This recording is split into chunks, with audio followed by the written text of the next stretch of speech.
ઢાંચાકીય અને શૈક્ષણિક પરિસ્થિતિનું મૂલ્યાંકન કરવા તાત્કાલિક સમીક્ષા કરવામાં આવી.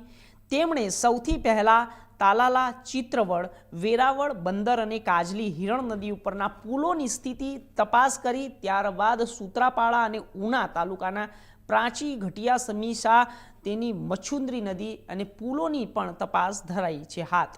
તો શૈક્ષણિક માપદંડો અને તેઓ ચિંતિત નજરે પડ્યા. જાંબુર પ્રાથમિક શાળાની મુલાકાત દરમિયાન તેમણે વિદ્યાર્થીઓના અભ્યાસનું મૂલ્યાંકન કર્યું.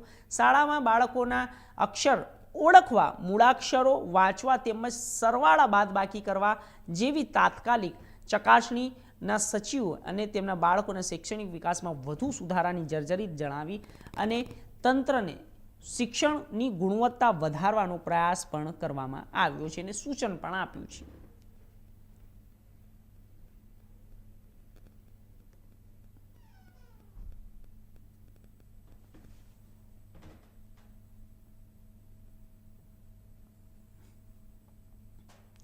સુરતની અંદર ગંભીરા બ્રિજ દુર્ઘટના